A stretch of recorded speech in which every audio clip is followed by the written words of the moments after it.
Troisième partie de la FAQ des 25 000 abonnés. Alors, je vais répondre aux questions que vous m'avez posées en commentaire sur YouTube et sur Instagram. J'ai pas pu prendre toutes les questions. Encore une fois, il y en a que j'ai dû dégager pour des raisons évidentes. Mais j'ai vraiment essayé de prendre le plus possible. C'est pour ça que il y a déjà 2 vidéos qui font à peu près 40 minutes chacune. C'est vraiment trop. Je vais essayer d'écourter les réponses et de faire en sorte que cette troisième partie soit également la dernière. Donc, s'il y a des questions que tu te poses auxquelles je n'ai pas répondu, ou alors tout simplement tu souhaites rebondir sur ce que je dis, ou alors me poser des questions par rapport à ce que je dis maintenant, je sais pas, c'est alambiqué. Mais en gros, si tu as d'autres questions, posez-moi en commentaire. S'il y en a beaucoup, je vais faire une autre série de vidéos FAQ. Voilà. Je sais que durant les 2 dernières vidéos FAQ, j'étais complètement explosé, j'étais vraiment rincé après une vidéo, une journée entière de tournage et de plein d'autres trucs, donc j'étais vraiment fatigué, mais bon, là ça va, je suis en forme, j'ai pris mon café, donc on attaque avec la première question que je suis pas sûr de comprendre. Comment t'as pris les langues? Alors je pense que la question c'était plutôt comment t'as appris les langues, ou alors comment t'as pris les langues pour tes études. Je vais répondre aux deux. Bah, comment j'ai pris les langues pour mes études, bah tu choisis en fait. Et il y a, alors à Sciences Po, dans les 2 premières années, il faut que tu aies 2 langues, il faut que tu aies une LV1 et une LV2. Tu peux choisir une LV3 si vraiment tu veux apprendre une langue. Là, la LV3, c'est vraiment à partir du niveau débutant. Mais la LV1 et la LV2, moi j'avais pris anglais et espagnol. Voilà, l'espagnol ça m'a servi à que dalle parce que après 3 ans, j'ai complètement oublié tout ce que j'avais appris, même si mes cours d'espagnol étaient très intéressants. Et bien sûr, la LV1 c'est l'anglais. Je crois même que dans certains IEP, tu es obligé de prendre l'anglais comme LV1 quand tu es en filière générale. Quand tu es en filière franco-allemande ou franco-italienne ou des trucs comme ça, je suis pas sûr. Bah là, je pense, ouais, faut que tu prennes la langue de l'intitulé du master comme LV1. Peut-être que je raconte n'importe quoi. C'est pour ça que j'ai arrêté de faire des vidéos sur le concours, sur Sciences Po, sur l'admission, parce que je sais rien en fait. Je sais rien de ce qui se passe. Et j'ai pas vraiment de moyen de m'y intéresser. De toute façon, ça n'a rien à voir avec ce que je fais aujourd'hui. Donc voilà, pour les langues, à la fac, je crois que tu es obligé de prendre au moins une LV1. Bref, en tout cas, l'anglais, je l'avais choisi parce que je parle anglais couramment. J'ai aucun problème avec cette langue. Ou alors, si la question c'était comment tu as appris des langues, alors c'est un peu compliqué. Le français, parce qu'on parlait français à la maison. Et ma mère est enseignante de langue française, donc forcément, ça aide énormément. Hein. Il y a des gens qui me disent ouais, c'est marrant, comment ça se fait que t'aies pas d'accent? Bah, quasi tout le monde au Maroc comprend quelques mots de français. Et si t'habites en ville, il y a très peu de chances que tu saches pas parler français toi-même. Bien sûr, si tu grandis avec ta première langue comme étant, enfin tes 2 premières langues comme étant l'arabe dialectal marocain et le français, oui, il y a des chances que tu aies un petit accent. Moi, l'accent, il ressort, par exemple, quand je retourne au Maroc, ou alors que je parle à des membres de ma famille. Quand je suis au téléphone comme ça, les gens, ils me disent « Ouais, Othman, tu parles trop bizarrement quand tu parles à des gens de ta famille. » Bah voilà, c'est l'accent qui ressort comme ça. C'est comme un Français qui habite à Paris, mais qui vient du Sud. Ah bah, lui, il faut pas beaucoup de temps pour, quand il revient au pays, que l'accent, il revienne. Bah ouais, forcément, c'est comme ça. Les accents, ça se contrôle pas vraiment. Voilà. Donc... Mais sinon, donc le français c'est ça. Par rapport à l'anglais, j'ai appris l'anglais en lisant des livres et en regardant des séries en anglais. Là, je regarde plus de séries, mais je regarde plus de films aussi, à part de très rares occasions quand il y a vraiment un film que j'ai envie de regarder. Je regarde tout en version originale. Ça aide beaucoup, mais c'est la méthode qui aide beaucoup, mais qui prend vraiment beaucoup de temps. Ça se compte sur des années, hein. Le résultat pour voir ta progression en anglais. En regardant des films et des séries sous-titrés en anglais, bien sûr, faut pas que ce soit sous-titré en français, sinon ça sert à rien. Ça se compte sur des années. Moi, je pense que j'ai mis au total à peu près 3-4 ans avec cette méthode d'apprentissage pour vraiment apprendre l'anglais. Pour l'espagnol, comme je vous l'ai dit, j'ai oublié. Je peux comprendre. Quand j'entends un truc en espagnol, je comprends à peu près la moitié des mots, mais je suis incapable de tenir une conversation en espagnol. C'est vraiment très difficile. Si je m'y remets, si vraiment j'essaie de lire des bouquins en espagnol, de regarder des vidéos qui parlent de politique en espagnol, là, je sais que je peux reprendre un certain niveau, mais bon, de toute façon, pour l'instant, ça ne me sert à rien. À cause de mon travail et de mes études, bah, j'ai pas à savoir parler espagnol. Voilà, à part ça, j'avais appris le suédois. Je commençais à me débrouiller au niveau A2 suédois quand j'étais en Suède, mais j'ai tout oublié parce que de toute façon, je n'ai fait qu'un seul semestre là-bas. Donc, On passe à la question suivante. C'est quoi l'intitulé de ton master à Sciences Po? L'intitulé de mon master, c'est Management des politiques publiques. C'est un double master avec EDHEC Business School et Sciences Po Lille. C'est vraiment cool parce que ça te permet de vraiment ressortir avec le diplôme de Sciences Po et le diplôme de l'EDHEC, ce qui est vachement bien pour les études. Mais par contre, je préviens ceux qui veulent se lancer dans un master comme ça, soit ce master-là à Sciences Po Lille ou alors dans un double master comme ça avec une école de commerce, bah, ce que je te conseille, c'est vraiment d'avoir un projet professionnel clair, parce que les doubles masters, t'y entres pas par opportunisme, t'y entres pas pour avoir des opportunités, non, tu y entres parce que t'as un projet clair, tu sais que ça va correspondre à tes aspirations, que t'as envie d'avoir ces doubles connaissances parce que tu sais exactement où ça va t'amener, et c'est pour ça que j'étais admis en fait, ils m'ont dit que mon projet professionnel était sérieux, voilà, c'est ce que je conseille, je conseille aux gens pour pas que vous soyez déçus, parce que les doubles masters, ça peut, si ça correspond pas vraiment à ton projet, tu vas être déçu, ça va pas te plaire et tu vas te demander pourquoi est-ce que tu apprends des trucs comme ça. Le master en soi, moi je suis toujours dans le master, donc vraiment j'aime bien. Mais on a un côté EDHEC, un côté Sciences Po, donc bien évidemment moi je préfère largement le côté Sciences Po, même si le côté EDHEC c'était intéressant, mais côté EDHEC il y avait des matières que j'aurais souhaité avoir. On m'a dit que c'était. Alors, tous les gens qui l'ont eu m'ont dit que c'était pourri, j'en sais rien. Le marketing, j'aurais bien aimé avoir des cours de marketing. On n'a pas de cours de marketing ou de finance dans ce master-là. Il y a des gens qui me disent heureusement que t'as pas ça. J'en sais rien, j'aurais été très curieux d'en faire l'expérience. À part ça, bien sûr, il y a des matières que j'ai pas aimées. Il y a la matière que j'ai le plus aimée, c'est, en tout cas dans la partie EDHEC, la matière que j'ai le plus aimée, c'était relatif à la comptabilité. On avait une matière qui s'appelait, je me rappelle plus exactement, c'était en anglais, ça commence à remonter. J'avais bien aimé la comptabilité, c'était ma matière préférée parce que c'était vraiment très très professionnalisant, hein. C'était un truc où dès le premier jour, tu ressortais avec des compétences que tu pouvais utiliser dans le marché du travail.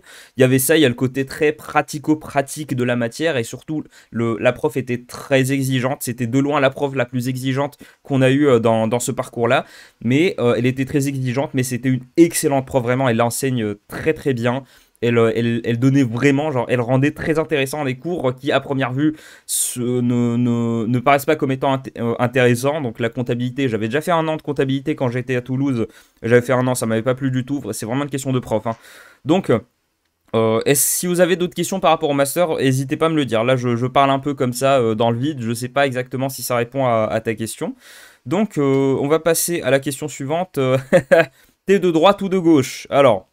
Comme je l'avais dit précédemment, pour moi, la différence entre la droite et la gauche, je sais qu'il y a une question qui a un rapport avec ça. Oui, c'est la prochaine question, donc je ne vais pas trop empiéter dessus. Mais pour moi, la différence fondamentale entre la droite et la gauche, le clivage existe toujours. La gauche fait ce qu'elle considère être bien, la droite fait ce qu'elle considère être nécessaire. Moi, je suis un pragmatique, donc j'ai plus tendance à me ranger à droite. Et aussi, j'ai quelques aspirations de droite, hein. Je pense que c'est largement dû à mon éducation, au fait que je sois marocain. C'est l'attachement à la tradition. Pour moi, c'est très important. Un peuple doit garder son rapport à sa tradition, à sa coutume, on appelle ça comme on veut. Les deux sont deux notions qui sont différentes. Mais voilà, je suis pas un énorme progressiste. Donc voilà, je pense que je pourrais largement me ranger à droite. Après, je suis souverainiste. Le souverainisme, ça a d'abord été une idéologie qui a émergé à gauche, hein, en réaction au néolibéralisme d'abord, ensuite en réaction à l'Union européenne.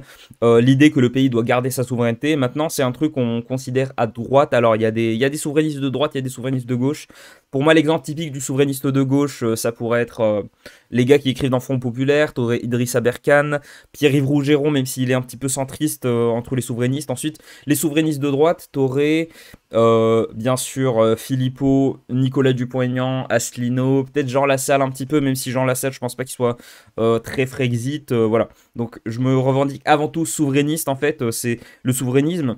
C'est vraiment une tendance doctrinaire, c'est pas forcément un camp politique ou un autre, c'est pour ça que j'ai tendance à être d'accord avec des gens des deux camps. J'essaie pas de faire le gars qui est ouais, moi je suis apolitique, je suis de centre, je suis à la fois de droite et de gauche. Non, je suis de droite, la plupart de mes idées sont de droite.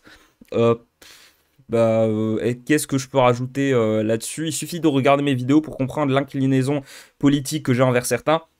Typiquement, euh, le candidat pour lequel je voterai, je l'ai dit plein de fois, ça serait Jean Lassalle. Mais sinon, il y a Nicolas Dupont-Aignan et Philippot je trouve qu'ils ont des idées très sympas en politique. À part ça, il n'y a pas grand monde, hein. Pour moi, vraiment, la priorité, c'est la souveraineté. J'ai une question qui va venir ensuite sur la politique migratoire. On ne peut pas résoudre la politique migratoire qui a été désastreuse. Je pense que qu'on soit à gauche ou à droite, il faut l'admettre, la politique migratoire a été désastreuse. On ne peut pas régler cette question dans l'Union européenne. Pareil pour l'économie, pareil pour le chômage, pareil pour la croissance. Plein de questions comme ça.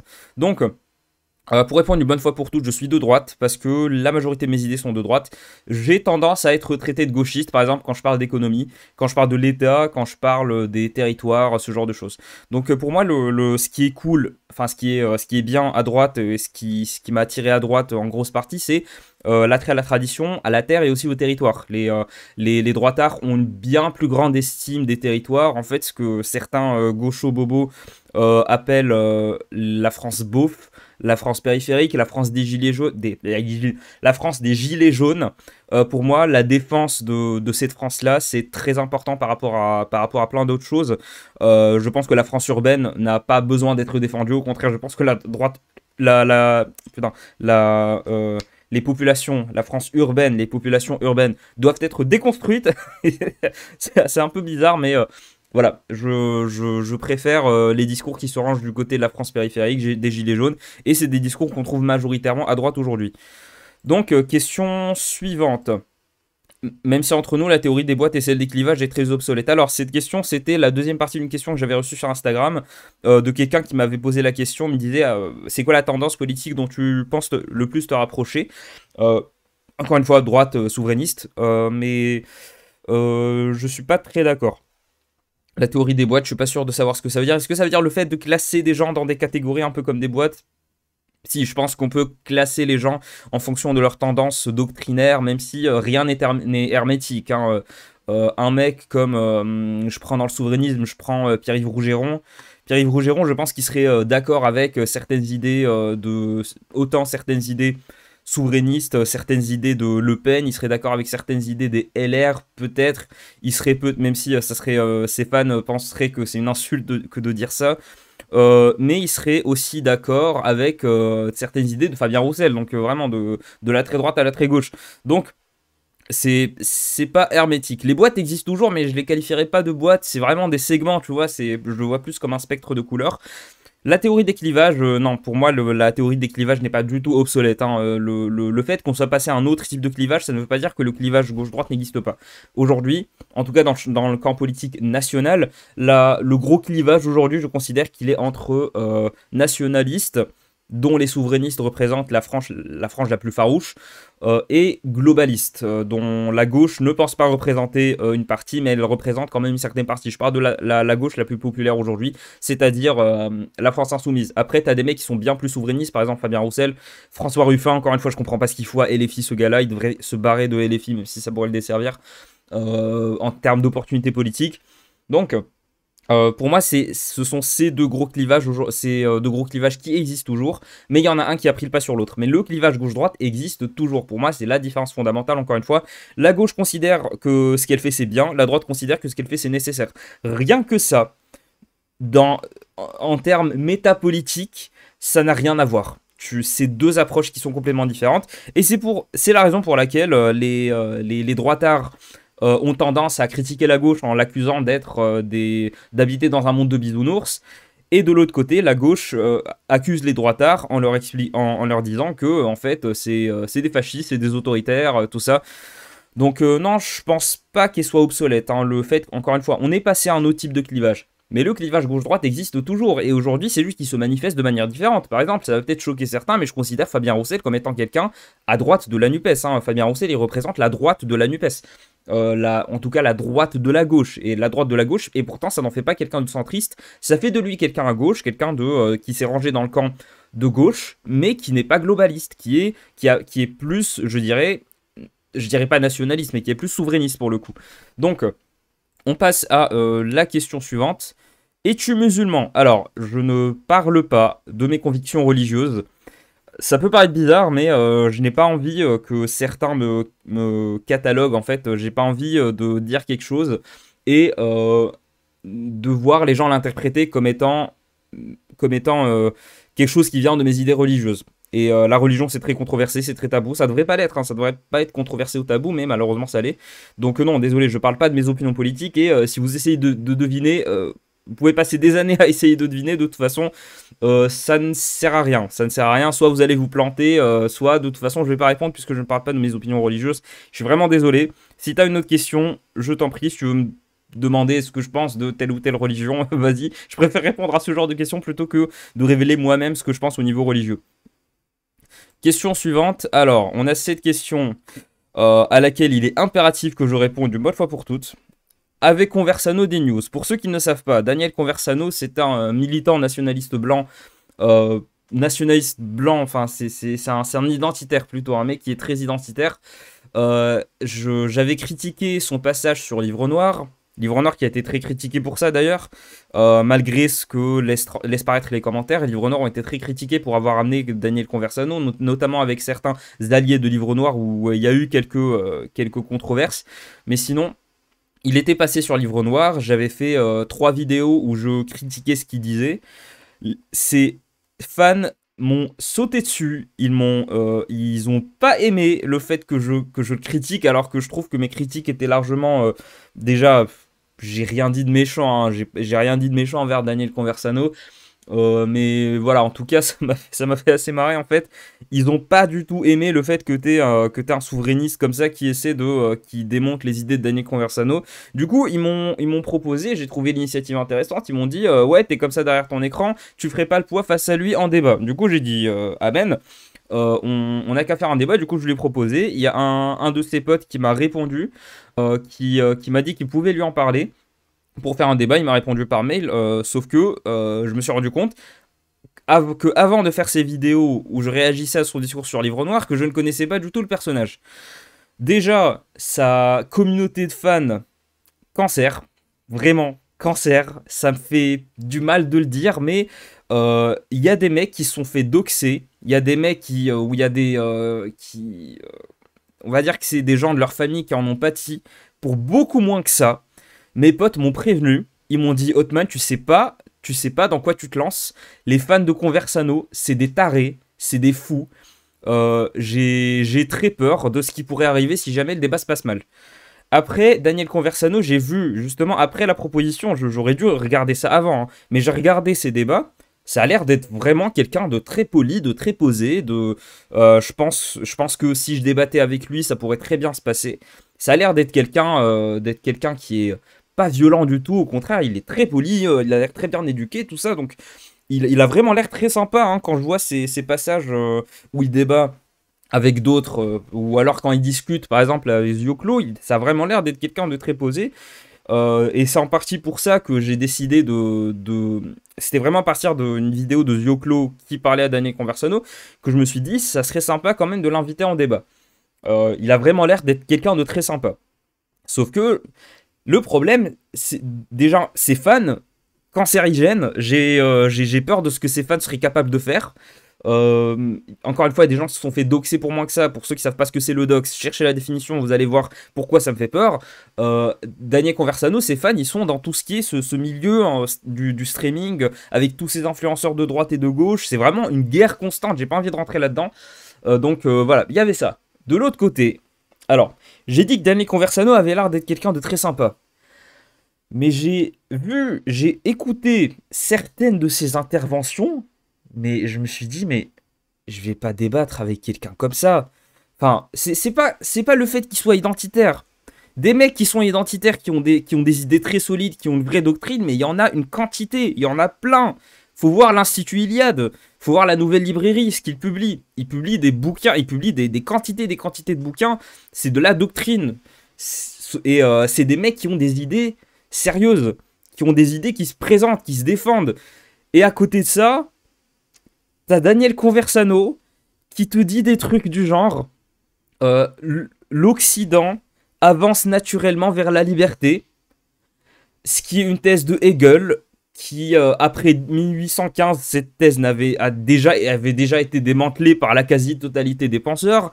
Et on dirait qu'il a complètement ignoré ce qui s'est passé pendant le Covid, et même pendant le Covid, enfin, Je suis désolé, c'est pour ça que Conversano, il y a des gens qui le traitent de macroniste de droite. Moi, je suis pas d'accord. Je pense pas qu'il soit un macroniste identitaire ou un macroniste de droite. Non, pas du tout.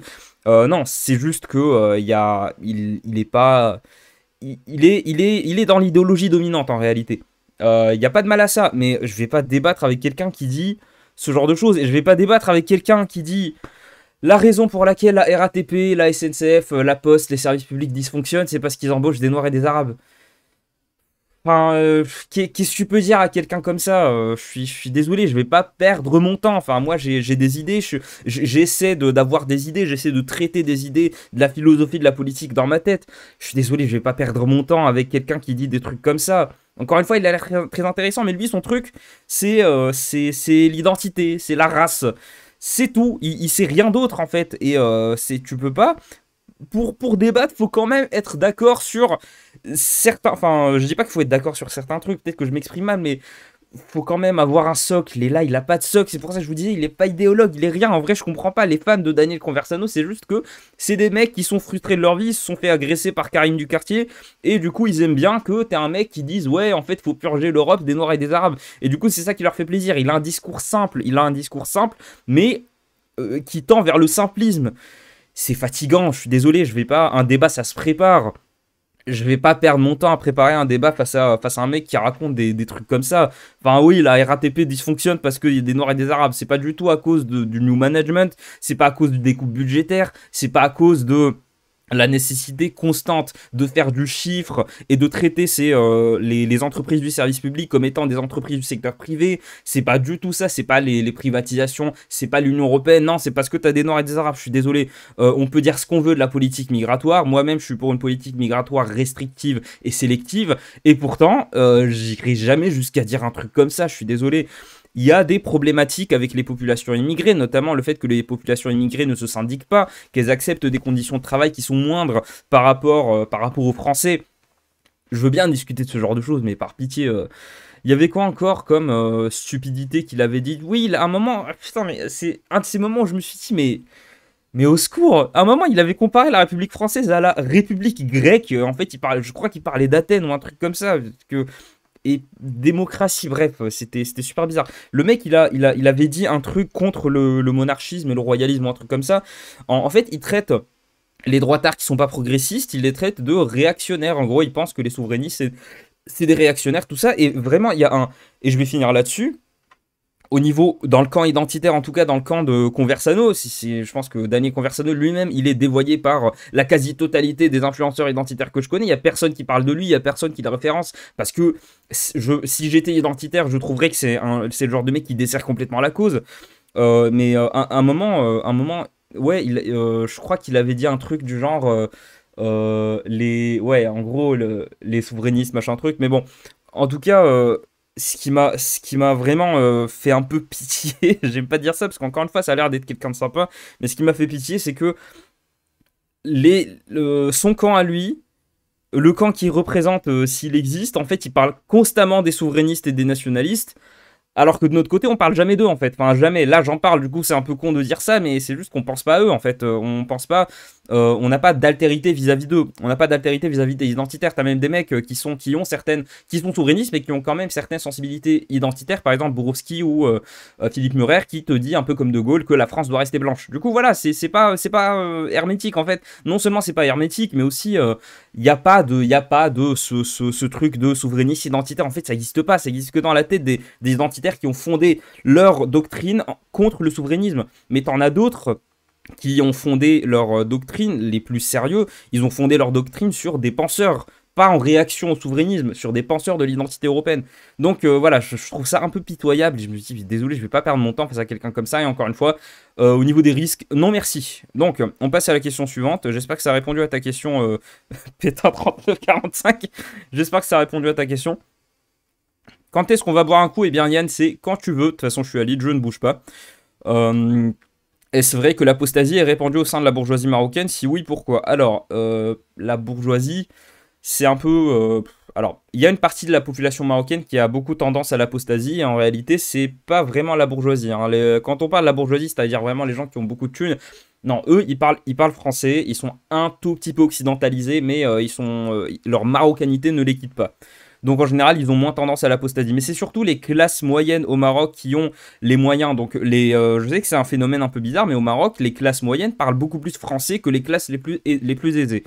Les classes moyennes occidentalisées au Maroc, oui, il y a pas mal d'apostasie. Alors en général, l'apostasie, c'est... Bon, l'apostasie, j'explique, pour ceux qui ne savent pas, c'est le fait de quitter une religion. Donc en l'occurrence, de ne plus se déclarer comme musulman, soit athée, soit autre chose. L'apostasie est très répandue chez les Marocains qui vont émigrer en France. C'est là où on observe un phénomène assez particulier, c'est-à-dire que les Français d'origine marocaine qui sont nés en France, soit ils sont athées dans 0,01% des cas, mais en général, ils se disent musulmans, ils sont très porteurs de cet islam complètement déraciné. Ils parlent pas un mot d'arabe, mais pourtant ils te disent ouais, moi je suis musulman, je suis marocain, machin truc. Et de l'autre côté, t'as les Marocains qui vont en France, qui sont de vrais Marocains pure souche, on va dire, qui vont au Maroc et qui te disent non, en fait la religion c'est de la merde.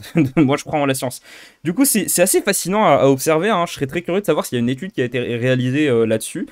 Sur les allogènes en France, donc les Marocains, les Français d'origine marocaine et les Marocains nationaux qui vont en France. C'est assez fascinant ce qui se passe. J'ai l'impression que c'est vraiment, d'un côté, il y a un désir de déracinement, de l'autre côté, il y a un déracinement qui donne lieu à certaines idées un peu bizarres. Oui, petite parenthèse, j'ai toujours trouvé un peu chelou le fait que tu aies des Français qui d'origine maghrébine, qui se disent musulmans. Il n'y a aucun mal à ça. Hein. Moi, ce que je critique, c'est l'islamisme. Ce n'est pas l'islam. Encore une fois, pour moi, ce n'est pas la même chose. Dire que l'islam et l'islamisme, c'est pareil, ça revient à ignorer le problème, en réalité. C'est même pas une solution de facilité, c'est juste quelque chose qui ne fera rien à part pousser encore plus de musulmans dans les bras des islamistes, et c'est exactement ce qu'il ne faut pas faire. Je vais peut-être empiéter sur ma vidéo là-dessus, où je vais expliquer la différence entre l'islam et l'islamisme, mais l'islam, c'est une religion communautaire. L'islamisme, c'est une religion, c'est bien plus que cela. C'est du dogme, de la doctrine universaliste, c'est-à-dire au niveau mondial, où on considère que la parole de Dieu est au-dessus du souverain. Ce qui est la pire chose qui puisse exister, en fait. Moi, je suis peut-être dû à mes convictions souverainistes, mais je pense qu'une religion a besoin d'un souverain. Pour moi, ceux qui s'en sortent le mieux, ce sont les États du Maghreb, où la religion n'est pas au-dessus de l'État, mais au contraire, c'est l'État qui soumet la religion à sa souveraineté. Pour moi, ça, c'est ce qu'il faut faire. Je vais pas trop révéler là-dessus, mais bon, ne vous dites pas que là je suis en train d'exprimer mon avis là-dessus, parce que mon avis je vais l'exprimer dans une vidéo où j'aurai fini de lire un bouquin là-dessus, et je vais faire une vidéo là-dessus où je vais vraiment vous expliquer ce que c'est que l'islamisme et pourquoi est-ce que les premiers à s'être inquiétés de l'islamisme c'était essentiellement des penseurs de gauche. Hein. Donc, pour revenir à la question, oui, il y a beaucoup d'apostasie dans les classes moyennes qui ont les moyens d'aller en France. Il y a beaucoup d'apostasie. Alors, au Maroc, en général, quand t'es un apostat, tu le dis pas. Si jamais on te voit entrer dans une église ou une synagogue ou un temple, je sais pas s'il y a des temples protestants au Maroc, si on te voit entrer là-dedans, bah, en général il y a un contrôle de l'identité. Si t'as pas une tête de blanc, on te contrôle ton identité. Et si t'as une carte d'identité marocaine, là pour le coup c'est direct au commissariat, parce que c'est interdit de changer de religion. L'apostasie au Maroc est interdite. Elle n'est pas condamnée à mort, enfin plus condamnée à mort, mais elle est interdite. Donc oui, je reviens à la question, pourquoi est-ce qu'on observe de l'apostasie dans cette classe-là? Alors, si vous me le permettez, d'abord, je vais essayer d'arranger un peu la luminosité, parce que là, il y a le soleil qui commence à se lever, et du coup, voilà. Est-ce qu'on n'est pas mieux comme ça? Donc, pourquoi est-ce que l'apostasie est très populaire auprès de cette tranche de la population? Eh bien, je pense que c'est parce qu'ils peuvent, et parce que le fait d'avoir suffisamment d'argent pour aller dans un pays européen, peut-être que c'est une espèce d'esprit où tu as, je dirais pas honte de tes origines, où tu t'en détaches un peu, parce qu'il y a beaucoup de gens qui vivent la religion comme une oppression. Donc après, au bout d'un moment, c'est comme si tu te lâchais. Sauf que ce que j'ai observé, en tout cas dans mon entourage, c'est que l'apostasie ne dure pas. C'est-à-dire que tu étais apostat pendant un tout petit moment, et ensuite, tu reviens à une forme de spiritualité. Soit tu reviens à l'islam et tu deviens plus rigoriste qu'avant, soit tu te tournes vers une autre religion, alors une autre forme de spiritualité. En tout cas, c'est quelque chose qui ne te quitte pas. Hein. Quand toute ton enfance, tu vis avec l'idée que Dieu existe, tu ne peux jamais l'enlever. Même si tu es athée forcené, que tu crois en la science, voilà, t'auras quand même cette intime conviction que un Dieu existe et que faut avoir peur du divin. Donc, j'espère, désolé, c'est pas très, je sais que c'est pas très clair, mais pour résumer, oui, c'est surtout auprès des classes moyennes occidentalisées qui ont les moyens d'aller ailleurs.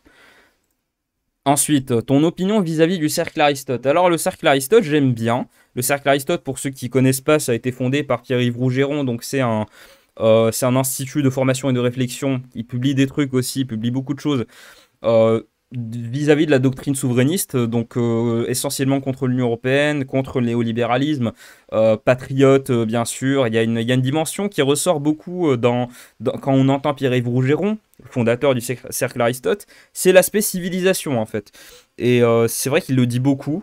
Qu'est-ce qu'il pense exactement de cet aspect de la civilisation? Je sais pas, c'est assez peu clair et je pense que c'est pour ça qu'il y a beaucoup de gens qui n'aiment pas Pierre-Yves Rougeron. Mais sinon, ouais, le cercle Aristote, j'aime bien. J'ai pas grand chose d'autre à dire dessus, hein, mais en ce moment, j'essaie de pas trop regarder parce qu'en ce moment, j'essaie surtout de regarder des trucs avec lesquels je suis pas d'accord sur YouTube. J'essaie de m'immuniser face à la dissonance cognitive puisque je déteste ça, hein. Je n'aime pas ceux qui font de la dissonance cognitive et je ne veux pas faire de la dissonance cognitive. Je sais que moi-même, je suis capable d'en faire. Pour ceux qui ne savent pas ce que c'est la dissonance cognitive, c'est cette sensation très désagréable que tu as dans la tête et qui te pousse à être agressif quand tu te retrouves face à des faits qui contredisent ta pensée. Et par exemple, moi je crois que moi je suis un libéral, j'ai un communiste en face de moi, le communisme me dit des trucs des critiques valides que je sais au fond qu'elles sont valides vis-à-vis du capitalisme et du libéralisme. Moi je sais qu'il a raison, mais j'ai rien à lui répondre, mais je veux pas perdre la conviction que j'ai envers le libéralisme et envers le capitalisme, et du coup je vais être agressif, je vais le traiter de communiste, de soviétique, de bolchevique et tout. J'essaie de m'immuniser face à ça. Une des manières de s'immuniser, c'est de consommer des contenus médiatiques qui n'ont pas grand chose à voir avec ta pensée. Excusez-moi, je vais juste zoomer un tout petit peu, voilà. Est-ce qu'on n'est pas mieux comme ça? La luminosité il est bien. Et la caméra, il faut que j'arrête les imitations, je sais même pas ce que j'imitais en plus. Question suivante. Est-ce que vous vous rendez compte que la plupart des Français s'en foutent de ce qui se passe au Niger? S'en foutent, j'irai pas jusque-là, j'irai pas jusqu'à dire qu'ils s'en foutent, et voilà, la transition, c'est n'importe quoi. Vous voyez, je suis nul dans tout ce qui est technique, la transition de fou. Alors, si vous me le permettez, alors là, on est en train de faire n'importe quoi, excusez-moi, je vais juste réparer cette petite erreur technique. Voilà, si vous voyez le truc bouger en face de vous, c'est complètement normal. Alors, on revient à ce qu'on disait tout à l'heure. Attendez. Putain, c'est pas vrai. J'ai pas envie de faire de conneries. J'ai pas envie de faire de conneries. Voilà, est-ce qu'on n'est pas mieux comme ça? Donc, excusez-moi, je vous disais. De là à dire que les Français s'en foutent, je ne pense pas. Je ne pense pas qu'ils s'en foutent, parce que y a beaucoup de gens qui en parlent. Et pour voir vraiment ce que les Français consomment comme articles, comme contenu médiatique, mais si je déteste ce mot, ce qu'ils consomment dans tout ce qui est médias d'information, il faut voir ce qui réapparaît le plus dans les titres. Les médias, les revues, elles se concentrent beaucoup sur un thème du moment où il y a beaucoup de clics, du moment où dans un article, si un article marche, s'il y a beaucoup de clics sur un article, et ben ils vont reprendre des articles dans la même thématique, ce qui est complètement normal. Donc non, je pense pas qu'ils s'en foutent, mais je pense en effet qu'ils ne mesurent pas les enjeux, puisque la Russie a complètement grand remplacé la France sur le territoire de ses propres colonies, et je trouve que c'était largement prévisible, puisque la France, encore une fois, ne sait plus parler à l'Afrique. À chaque fois qu'elle parle à l'Afrique, bien évidemment, je parle de l'Afrique subsaharienne, je parle pas de l'Afrique du Nord, du Maghreb, je parle essentiellement de l'Afrique subsaharienne. Dès que la France parle à l'Afrique, elle ne peut s'empêcher d'avoir ce ton très méprisant, et Macron en est le représentant idéal. C'est un peu cet esprit l'Afrique a besoin de la France, et la France a besoin de l'Afrique, mais la France est le grand frère de l'Afrique. Enfin, c'est vraiment un truc complètement stupide qui va que dans un seul sens. Les pays africains n'y croient pas, les Africains, les subsahariens n'y croient pas. Donc, ouais, c'est vraiment très grave hein, ce qui se passe, parce que bon... Je suis contre le fait qu'un pays porte atteinte à la souveraineté d'autres pays, mais c'est pas pour autant que j'ignorais le fait que la France a des intérêts en Afrique. La France a beaucoup plus d'intérêt à avoir de bons rapports, à avoir des rapports cordiaux avec les pays d'Afrique subsaharienne, et c'est vraiment très dommage. C'est très dommage ce qui se passe, et je ne suis pas de ceux qui se réjouissent du fait que Poutine, du fait que Poutine est en train de remplacer la France, est en train de remplacer les Européens.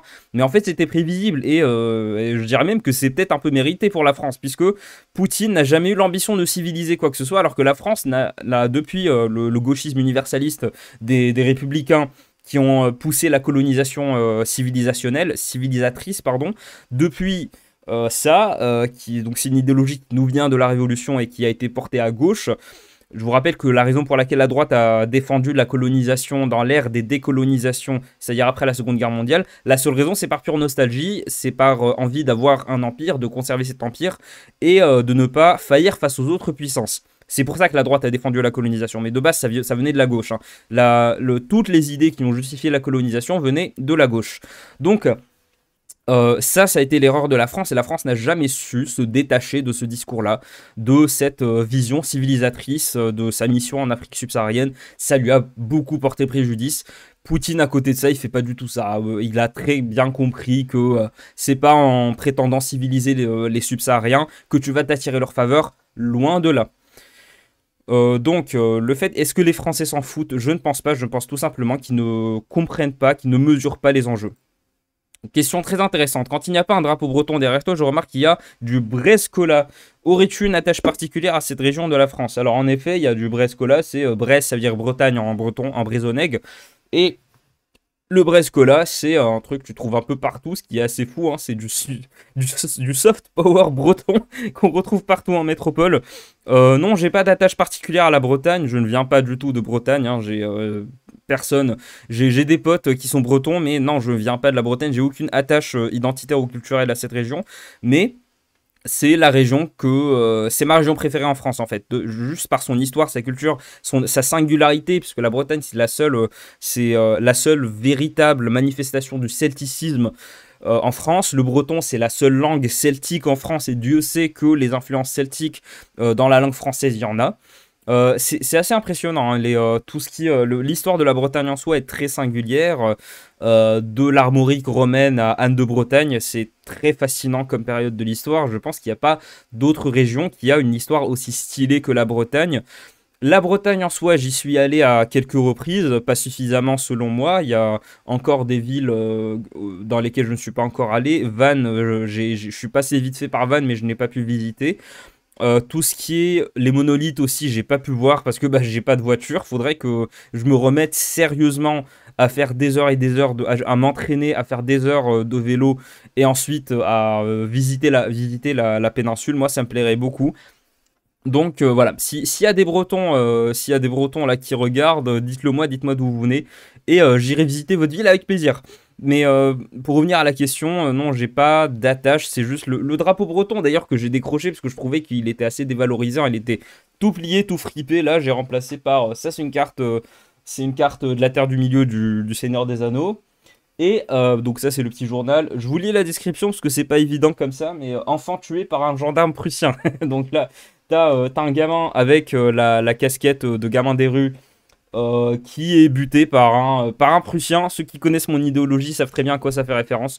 J'ai rien contre les Allemands en soi, j'ai beaucoup contre l'Allemagne et l'Union Européenne. Donc voilà, c'est en partie pour ça. J'ai trouvé ce truc dans la vieille bourse de Lille et par hasard, je me suis dit, oh, ça pourrait être sympa d'accrocher ça. C'est d'ailleurs très interdit sur YouTube hein, d'afficher des trucs comme ça où t'as littéralement quelqu'un qui se fait tirer dessus, mais bon, le petit journal ça passe. Donc ça c'est Picsou, parce que j'ai grandi avec Picsou, et ça c'est Les Secrets de la Grande Guerre, un livre qui est très inintéressant, qui est très mauvais. Je l'ai trouvé dans un déstockage de bouquins et je trouve qu'il est assez stylé, même s'il brille. Il est un peu trop paillette. Donc j'ai remplacé le Gwenadou. Le Gwenadou, c'est le nom du drapeau breton. Gwen, ça veut dire blanc. Dou, ça veut dire noir. Donc Gwen Adou, blanc et noir. Le drapeau breton qui était là. Je l'ai remplacé parce que il était vraiment dévalorisé. Je trouve que c'est un drapeau qui est très stylé. Qu'importe ce qu'en disent certains souverainistes, je pense que c'est un drapeau qui est très beau. Et qui est bourré de références historiques. Donc voilà. Est-ce que j'ai terminé de répondre à ces questions? Oui, je pense. Donc, que penses-tu de l'avenir de Bardella en politique? Bardella, c'est très compliqué parce que j'ai l'impression que c'est un mec qui essaie d'attirer les zémouristes, hein, clairement. Il a un discours beaucoup plus dur que Marine Le Pen sur l'identité, sur beaucoup de choses aussi. Je pense qu'il a un avenir très prometteur, hein, ça, bien évidemment, ça saute aux yeux, hein. C'est le prochain candidat, c'est l'héritier légitime de Marine Le Pen dans le Rassemblement national. Son défi, ça sera quand même d'essayer d'avoir un peu plus de prestance, hein, parce que qu'on soit honnête, Bardella, il brille pas niveau charisme, il brille pas niveau prestance. Il faut qu'il s'entraîne un petit peu s'il espère endosser le costume de président de la République. Parce que voilà, président, je suis convaincu que être président, c'est une attitude. C'est bien évidemment, c'est de la réussite politique, c'est de la réussite dans les urnes, mais c'est aussi une certaine attitude. Et ça, pour l'instant, pour moi, c'est encore à travailler chez Bardella. Ensuite, question suivante. Quel était le sujet de ton mémoire et penses-tu qu'il puisse t'aider à te démarquer lorsque tu recherches un stage? Le sujet de mon mémoire, c'était, je l'ai déjà évoqué, mais je peux le redire, ça me dérange pas. C'était la perception de la décentralisation dans les discours politiques de 1945 à aujourd'hui, donc 2021 à l'époque. Et ça portait là-dessus, et oui, ça peut t'aider à te démarquer lorsque tu recherches un stage, hein, parce qu'un mémoire, tu réalises pas le travail qu'il faut avant d'en faire un toi-même. Ça prend un temps fou, ça te bouffe ton énergie mentale. Parce qu'il faut que tu produises quelque chose de nouveau, quelque chose qui n'a jamais... Donc c'est pour ça qu'il te faut un maître de mémoire, hein, un directeur de mémoire, pardon, qui puisse te valider le fait que tu t'engages sur un terrain qui est inconnu.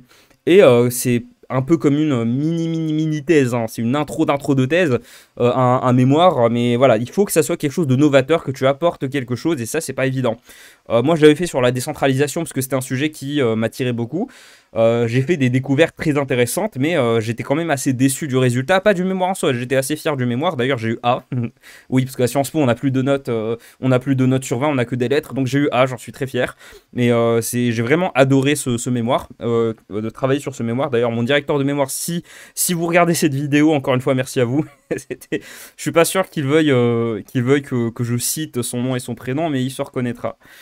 Donc j'avais fait sur ce sujet-là, et oui, je pense que ça peut t'aider à te démarquer, puisque bah, ça fait que tu es un semi-expert dans un domaine. Et rien que ça, surtout quand tu es à Sciences Po, ça permet de te démarquer. Faire un mémoire, en fait, je dis que ça prend beaucoup de temps, parce que du coup, tu emmagasines énormément de données qui restent assez théoriques, hein, sauf si tu fais une enquête de terrain où là, tu vas aller prendre des gens en entretien et tout. Mais tu as quand même tu emmagasines beaucoup de choses, beaucoup d'informations, de données sur un sujet très particulier, et bien évidemment que ça peut te permettre de te démarquer. Aujourd'hui, on est une économie de service, hein. Tout peut t'aider à te démarquer, hein, absolument tout. Même le fait que tu fasses de la pêche, bah, ça pourrait te faire démarquer, hein. Donc, on passe à la question suivante.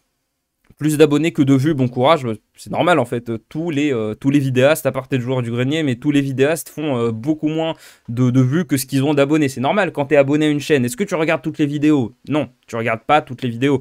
Tu regardes les vidéos qui t'intéressent. Donc là, c'est pareil. Donc ouais, ça me dérange pas, hein, t'inquiète pas. Il n'y a pas besoin de me dire bon courage, j'apprécie beaucoup le geste, merci. Mais ne t'en fais pas, je vais très bien. Pouvez-vous avoir des idées de solutions pour la politique migratoire qui serait pour vous la plus préférable? Je l'ai toujours dit, hein. D'abord, on se barre de l'Union européenne. Ensuite, politique d'immigration restrictive et choisie. Et bien évidemment, tous les sans-papiers, c'est au-delà de la frontière. Je sais que ça peut choquer, je sais que ça choque quand je dis ça, mais je sais pas, c'est complètement normal. C'est peut-être le fait que je suis pas français, que j'ai pas baigné dans un multiculturalisme quand j'étais gosse. Je sais pas comment dire ça, mais quand t'es un clandestin, tu pars. Il faut que tu partes parce que t'es illégal. Je sais pas, c'est comme je sais pas, je vais dans un je vais dans une épicerie fine en Bretagne, je vole un briscola, ah bah je vais en prison. C'est comme ça, c'est juste la loi, c'est le principe de la loi, je comprends pas pourquoi ça choque. Donc oui, et clairement, et c'est quelque chose qui est partagé par tous les Marocains, hein. Tous les Marocains que je connais, ils me disent, bah oui, t'es sans papier dehors. Parce que nous, on vient ici, on vient ici pour travailler légalement. On vient ici. Non, je vais arrêter. Je vais arrêter les accents de toute façon. Vous avez pas envie que je fasse mon accent marocain. De toute façon, je vais me faire. Ma chaîne YouTube va se faire complètement strike. Quand tu viens ici, que tu galères au niveau de la... Enfin, je sais pas que tu galères, c'est que c'est chiant. C'est que c'est... à aucun moment, quand tu viens en France pour tes études, tu galères pas, parce que tu sais que à aucun moment, tu vas être rémigré ou un truc comme ça. Tant que t'es là pour tes études, t'es là légalement, il n'y a pas de souci. Mais c'est juste au niveau de la bureaucratie. Mais mon Dieu, surtout dans les régions... les régions qui sont très peuplées, genre le nord, typiquement les Hauts-de-France... Non mais c'est insupportable la bureaucratie, t'es obligé de passer par là, t'es obligé à chaque fois, le titre de séjour, la CAF, tout ça, c'est insupportable. C'est normal, bien sûr, quand t'es dans un pays qui t'accueille, bien sûr, faut faire les démarches. Hein, c'est pas un truc dont je me plains, mais c'est quand même assez chiant de te dire que toi, tu fais ça, tu fais en sorte de gagner assez d'argent pour financer tes études, tu fais en sorte de bien travailler, parce que tu sais que t'as pas le choix. Et à côté de ça, t'as des mecs qui viennent de manière complètement illégale, on les appelle les haragas d'ailleurs au Maroc. Ils viennent ici, ils font chier tout le monde, ils ont plus tendance à la criminalité et ils sont là de manière complètement illégale, ils restent, il y a personne qui leur dit quoi que ce soit. Ça c'est pas normal, c'est pas normal. Franchement, discuter avec des Marocains de souche pour leur demander ce qu'ils pensent de l'immigration, vous serez assez surpris. Hein. En général, on a tendance à être plus royaliste que le roi pour le coup dans certains de ces domaines quand on parle d'immigration, parce que oui, c'est chiant, c'est chiant. Je suis désolé, moi je viens ici légalement, j'ai pas envie que t'aies quelqu'un qui soit là illégalement. Qui reste comme ça, qui nous vole notre travail. Bon allez, on va aller dans la caricature. Donc, politique migratoire qui serait pour vous la plus favorable, restrictive, choisie, et on accorde la nationalité sous réserve d'assimilation. Ensuite, une solution pour inverser la tendance négative économique actuelle et pour l'éducation nationale. Alors, pour la tendance négative économique actuelle, je crois y avoir déjà répondu. Ensuite, pour l'éducation nationale, faudrait-il un modèle compétitif et sélectif permanent ou pas du tout? Pour moi, le fait qu'il soit... oui, pour moi, le bac et les études supérieures devraient être beaucoup plus sélectifs. Pourquoi? Parce qu'en fait, ça dessert complètement la cause. Hein. En rendant le bac accessible, tu fais qu'il ne sert à rien. Aujourd'hui, le bac ne sert à rien. Dans un monde idéal, tu devrais parfaitement trouver un travail en ayant simplement le bac. Aujourd'hui, ce n'est pas possible. Aujourd'hui, tu es obligé de passer par l'université, par des écoles, par des BTS, des DUT. Si tu espères avoir un vrai travail qui va te permettre de vivre dignement, tu ne peux pas le faire uniquement avec le bac. Je déteste prendre ça comme modèle, mais regardez aux États-Unis où ils sont beaucoup moins regardants sur le diplôme parce que le diplôme est beaucoup plus sélectif. Et aux États-Unis, le diplôme sert réellement l'ascension sociale. Alors, je dis que c'est un très mauvais exemple parce que je suis désolé, payer 60 000 € l'année pour l'université, c'est pas un modèle de société, c'est de la merde, c'est n'importe quoi. Donc, mais quand même, pour moi, le diplôme devrait être beaucoup plus sélectif que ça, puisque en fait, tu sers pas du tout les plus pauvres. Parce que là, un mec, le prolo de base qui va penser faire de l'ascension sociale en allant à la fac, il est obligé déjà d'aller jusqu'au master, sinon ça sert à rien. Une licence aujourd'hui, ça sert à rien, à part à choisir un master. Il va choisir son master, en fait, il va être complètement déçu, il va se rendre compte que ça lui sert absolument pas. Le diplôme en soi ne te sert à rien. Tu vas à l'université pour autre chose que le diplôme. Aujourd'hui, tu y vas pour le réseau. Économie de la connaissance, économie de service, le réseau est beaucoup plus important que tout le reste. Et le réseau aujourd'hui est quand même conditionné à ton niveau de richesse. C'est ce que je vous disais dans mes vidéos sur Sciences Po. Quand tu as beaucoup de thunes, tes parents, c'est tes parents qui ont beaucoup de thunes, on dit ça par abus de langage, tes parents ils ont beaucoup de thunes, donc ils ont beaucoup de réseaux. Encore une fois, je veux faire culpabiliser personne. Si tes parents ont suffisamment de thunes pour faire en sorte que tu ne galères pas, mais tant mieux pour toi. Tant mieux pour toi, tant mieux pour tes parents. Mais faut quand même garder en tête que c'est pas le cas de tout le monde. C'est pas le cas de tout le monde, ce qui fait que là, tout le monde a un diplôme, mais il n'y a que les plus riches qui arrivent à trouver un bon emploi facilement après les études. Ce qui fait que là, on a complètement desservi la cause. On s'est dit, ouais, le diplôme c'est trop bien, ça sert à l'ascension sociale, le bac aussi, ça sert à l'ascension sociale, donc on va le rendre accessible pour tous. Ça, c'est bien un truc, un raisonnement de 68 arts. Hein, donc, pour moi, il devrait être plus compétitif. Mais surtout, je vais peut-être empiéter sur une autre vidéo que je suis en train de préparer maintenant, mais l'école devrait sortir du modèle revanchard. L'école, le modèle de l'école n'a pas changé depuis 1871, depuis qu'on s'est dit qu'on va préparer la revanche face à l'Allemagne. L'école en France, c'est plus de l'endoctrinement qu'autre chose. Et je vais finir là-dessus, je vais vraiment finir la réponse là-dessus. Si on pouvait passer à un modèle où on arrêterait de valoriser ce qui est considéré comme supérieur, comme purement des études intellectuelles, si on pouvait considérer que tout ce qui était manuel, ce qui permettait d'aller dans l'industrie, si on pouvait le valoriser un petit peu plus, ça serait bien. Parce qu'aujourd'hui, faire un BTS, faire un bac pro en France, c'est super mal vu. Faut faire des trucs qui vont te permettre de toucher un SMIC après 6 ans d'études. Genre, je sais pas, des licences de droit, licences d'économie, contrôle de gestion. Préfère ça plutôt que de devenir charpentier, devenir plombier, de faire un truc manuel. Que bosser dans l'industrie, voilà, c'est super mal vu. En France, ça n'a aucun sens. Aucun sens. Donc on touche bientôt la fin de la FAQ. Pourquoi il y a régulièrement un drapeau flamand sans le décor? Il me semble que ce n'est pas le drapeau Nord-Pas-de-Calais. Alors il y avait un drapeau flamand en effet, avant de mettre le Gouenadou, il y avait un drapeau flamand. J'ai arrêté de l'afficher pour une raison très con, c'est que les Belges se désabonnaient. Ouais. Avant, les Belges c'était ma deuxième source de vue. Maintenant, c'est ma quatrième source de vue. Ils ont redescendu, c'est-à-dire qu'ils se sont désabonnés, ils supportaient pas de voir un drapeau flamand. Donc c'est pour ça que je l'ai enlevé. Et surtout parce que, bah, au final, je me suis dit, plus sérieusement, je me suis dit, je ne veux pas prendre position en fait. Je veux pas montrer que j'appartiens à une chapelle ou une autre. Surtout que là, c'est faux. J'appartiens même pas à la chapelle des Flamands face aux Wallons, parce que les Wallons et les Flamands, apparemment, ils se détestent vraiment. Je pensais que c'était un peu comme pain au chocolat, chocolatine. Non, apparemment, il y a vraiment, je dirais pas une haine, mais il y a vraiment une grosse rivalité entre les deux. J'ai pu parler avec des indépendantistes flamands et ils détestent les Wallons. Ils parlent français, mais ils refusent de te parler en français. Ils refusent de te répondre en français quand tu leur parles. C'est assez fascinant à voir ce genre de dynamique parce qu'on n'observe pas du tout ça en France. Hein. Donc, oui, c'est pour ça que j'ai pas envie de montrer une appartenance quelconque. Et c'est pour ça, c'est en partie pour ça aussi que j'ai enlevé le drapeau breton, même si pour le drapeau breton, c'est beaucoup moins controversé que le drapeau wallon et le drapeau flamand. Il me semble que il me semble que ce n'est pas le drapeau du Nord-Pas-de-Calais. Alors, pas exactement, puisque le Nord-Pas-de-Calais correspond à la Flandre, à la Picardie, et donc le Nord-Pas-de-Calais n'existe plus. Hein. La région, on a fusionné cette région avec d'autres, et on a dit que ça s'appelait les Hauts-de-France. Les Hauts-de-France, mais ça n'a aucun sens. Les Hauts-de-France, Nord de France, si tu veux, le Nord, si tu veux, mais pas Hauts-de-France. Alors, t'as Hauts-de-France, t'as...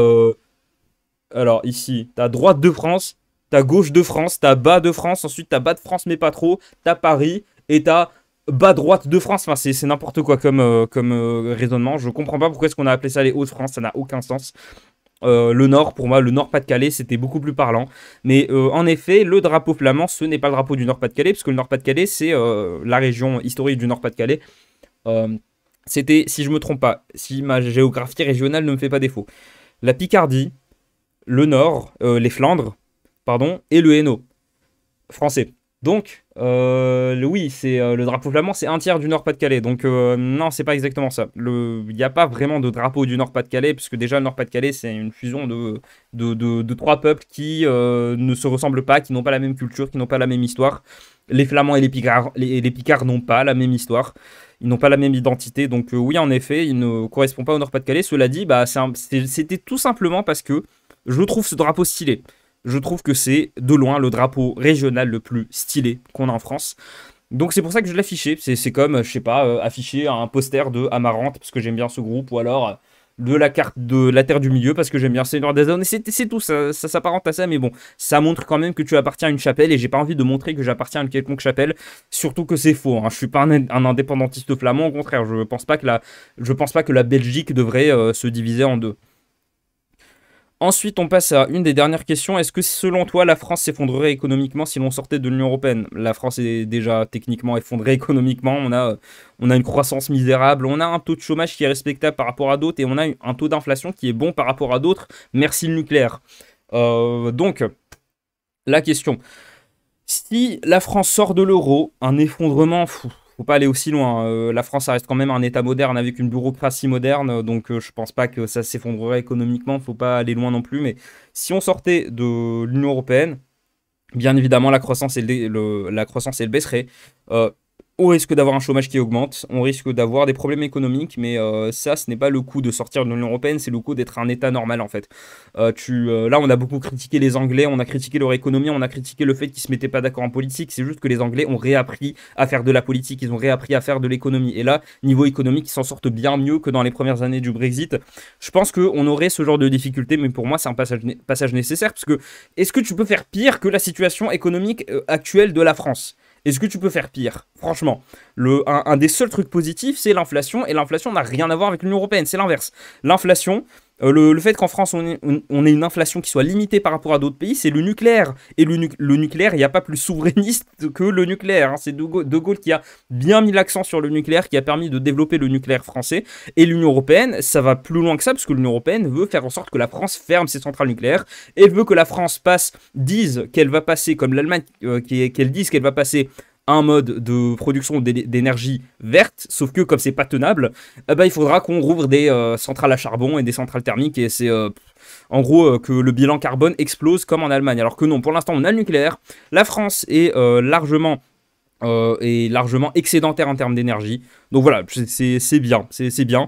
Et c'est le seul truc qui nous sauve au niveau de l'économie, ça n'a rien à voir avec l'Union européenne. Ensuite, dernière question, pourquoi est-ce que tu as un costume? Alors ce n'est pas le cas actuellement, mais oui, en général, dans mes vidéos, j'essaie d'être bien habillé. Alors là, c'est juste parce qu'il faut que j'aille faire la lessive et que j'ai plus de chemise.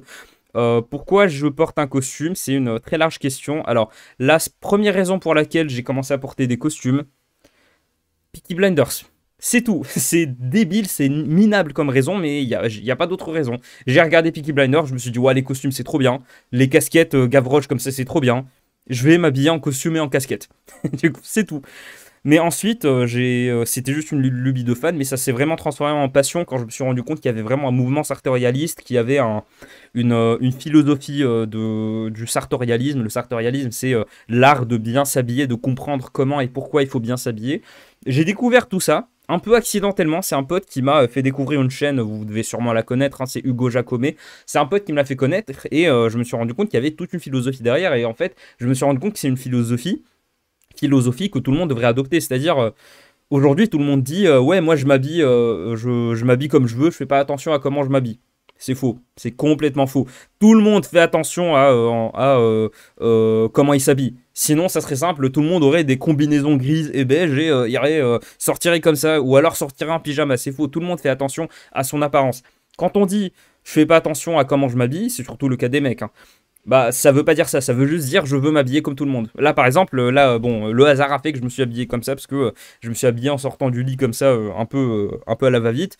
Ça, typiquement, c'est le genre de tenue qui fait comme tout le monde. Les gens, c'est juste qu'ils ne veulent pas se distinguer dans la rue. Donc, et moi, je pense que c'est une mauvaise philosophie parce que c'est une preuve d'irrespect envers soi-même et d'irrespect aussi envers les autres que de ne pas faire attention à comment on s'habille. Encore une fois, ce n'est le cas de personne. Tout le monde fait attention à comment il s'habille, à part certains qui vraiment s'en battent les couilles. Genre, ils ont un seul même sweatshirt qu'ils portent pendant une semaine. Oui, là, en plus, ça pue, on le sent. Les gens qui se douchent pas, qui portent les mêmes vêtements sans les laver.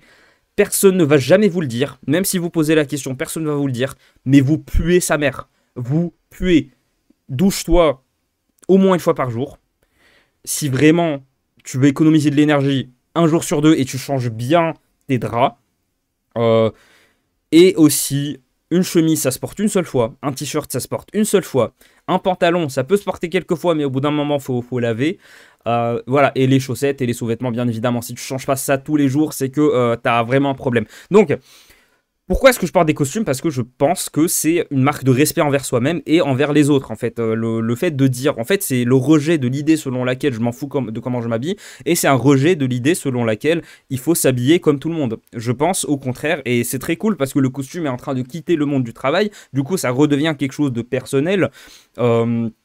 Donc je trouve que c'est assez bien ce qui se passe, hein. Même je le vois dans la rue, il y a de plus en plus de mecs qui s'habillent au moins en veston, au moins en chemise avec une jolie cravate, des fois avec un mouchoir, des fois avec une veste de costume ou un blazer. La différence entre une veste et un blazer, c'est qu'une veste c'est un costume qui se porte en entier. Un blazer en général c'est une veste toute seule qui peut se porter avec un jean ou avec un t-shirt de manière plus décontractée. Donc on observe vraiment ce mouvement-là et je trouve que c'est très cool. Il faut rejeter cette idée selon laquelle il faut s'habiller comme tout le monde, et de l'autre côté, il faut quand même rester dans l'idée de ne pas se faire remarquer, parce que le sartorialisme t'enjoint à bien t'habiller, mais pas de façon criarde. Il ne faut pas te faire remarquer, il faut rester à la fois dans le fait de bien s'habiller et la discrétion. Il faut rester discret. C'est pour ça que si tu portes un costume sobre, genre gris, bleu, jamais de costume noir. Costume noir, c'est purement pour les enterrements. Jamais de costume noir.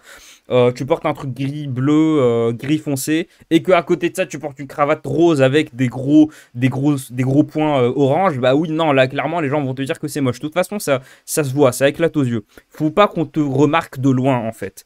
Il faut que ça soit visible de près. C'est pour ça que moi, beaucoup de mes cravates, on dirait que c'est un modèle, c'est un motif uni, et quand tu te penches en fait, tu vois que quand tu te rapproches, tu te rends compte qu'il y a des espèces de fioritures, il y a des décorations, tout ça.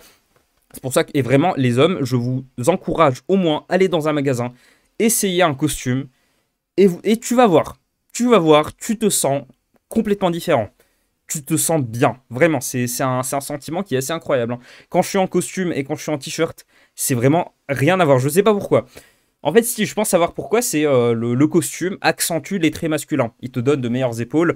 Le fait que le costume il soit tout en longueur comme ça, bah, et qu'il soit lisse, ça augmente. Ça, c'est une illusion d'optique. En fait, ça augmente mécaniquement la longueur de ton torse, la taille de ton torse.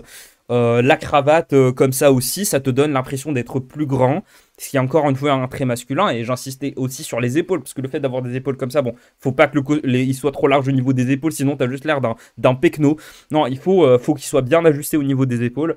Je vais finir là-dessus. T'es pas obligé de dépenser une fortune là-dedans. Tous les costumes que je porte, je n'ai jamais dépensé plus de 20 euros dans un vêtement. Jamais. La dernière fois que je l'ai fait, ça devait être quand j'avais 16 ans et que c'était mes parents qui me payaient des vêtements. Mais sinon, à part ça, je n'ai jamais dépensé plus de 20 euros. Et même les 20 euros, je les avais dépensés une seule fois dans un blazer gris Zara que je ne porte plus aujourd'hui parce que j'ai dû balancer. Je me rappelle plus pourquoi j'ai dû le balancer, mais voilà. Moi, je m'habille dans des friperies. Je vais dans une friperie, je teste ce qui va pas. J'y vais en chemise blanche. Parce que là, ou alors en chemise bleue, parce que c'est chemise blanche et chemise bleue, c'est passe-partout. Je teste des vestes de costume, je teste des pantalons et ce qui va, j'emporte chez moi et ça ne me coûte rien. La veste de costume la moins chère, c'est une veste marron que je porte dans certaines de mes vidéos récentes. Je l'ai eu à 5 euros. La veste que je porte, il y a la veste verte, je sais qu'elle vous a bien plu, je l'ai achetée dans un outlet. Un outlet, c'est quand tu as des marques qui. C'est du déstockage, c'est la dernière étape du déstockage avant de jeter. Je l'ai eu à, je crois, 13 euros, alors qu'elle en valait 580. Ouais, tu tombes sur des trucs de fou comme ça quand tu vas en périphérie, comme ça, en périphérie des villes, dans des gros hangars où ils font du outlet, du déstockage extrême, pardon. Voilà, t'es pas obligé de dépenser des fortunes. Je pense même que moi, vu que je suis radin et qu'en général j'ai pas énormément de thunes, je vous rappelle que je travaille pour mes études, comme j'ai pas énormément de thunes, je suis assez radin. Je pense dépenser beaucoup moins que le français moyen en termes de vêtements. Parce que les prix des vêtements, c'est hallucinant. Enfin, je sais pas, une chemise. Des fois, c'est genre 45 euros pour une chemise, alors que tu pourrais avoir la même, voire mieux, dans une friperie, hein. Moi, mes chemises sont d'assez bonne qualité, tout simplement parce que je vais dans des friperies et ce que je peux rafistoler, je le prends. Des fois, s'il y a un bouton qui dépasse, c'est pas enfin, s'il y a un truc qui dépasse ou un bouton qui est absent, c'est pas grave. Mais voilà, vraiment, dans des friperies, c'est ce que je vous conseille.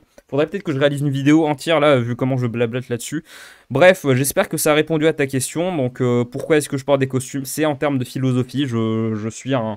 Et sur eux aussi, parce qu'en termes de philosophie, je suis un anti-moderne. Je n'aime pas le modernisme. Je n'aime pas le progressisme. Je n'aime pas tout ce qui est moderne en réalité. Pour moi, ce qui est moderne, c'est le fait de s'habiller comme tout le monde. Et encore une fois, vis-à-vis de l'essai que je suis en train d'écrire sur le néolibéralisme, je trouve ça assez marrant, ces tendances qu'on a. Là, vous seriez si je vous disais pas que je suis un gros prolo, jamais vous ne devineriez le prix de ça. Alors, cette chemise, je l'ai eu gratuitement, c'était un cadeau. Les cadeaux ça compte pas. Et ce t-shirt aussi je l'ai eu gratuitement comme c'était un cadeau. Sauf que même si je les avais pas reçus comme cadeau, j'aurais très bien pu autant dépenser 12 euros que 50 euros dans un truc comme ça. C'est le néolibéralisme en fait. Pas de différence entre les gens. Et ça j'aime pas. Cette idée de pas de différence entre les gens, je n'aime pas. J'aime bien que les gens se différencient un minimum dans la noblesse du geste, dans une approche de son environnement, qui n'est pas complètement dénué de sens, qui n'entre pas dans du conformisme pur. Voilà. Pour moi, le modernisme, c'est le conformisme. Je n'aime pas ça. Ça peut paraître, c'est mon esprit punk qui ne m'a jamais quitté. Je vous rappelle que ma première politisation, c'était en tant qu'anarchiste. Je sais pas. Donc voilà, on arrive déjà à 1 heure de 3e vidéo FAQ. Donc, wow. Peut-être que je blablate beaucoup trop. C'est la fin de cette longue FAQ. Je suis encore rincé. C'est la fin. S'il y a encore des questions auxquelles je n'ai pas répondu, n'hésite pas à me les poser en commentaire. Si tu as des interrogations sur mes études à Sciences Po, sur mon master, sur mes vêtements, mon plat préféré, j'ai déjà répondu. Donc ça peut être n'importe quoi, une question, t'hésites surtout pas. Pose-moi tes questions en commentaire, je me ferai une joie d'y répondre, soit en commentaire, soit en vidéo. Et on se dit à demain pour la prochaine vidéo. Salut!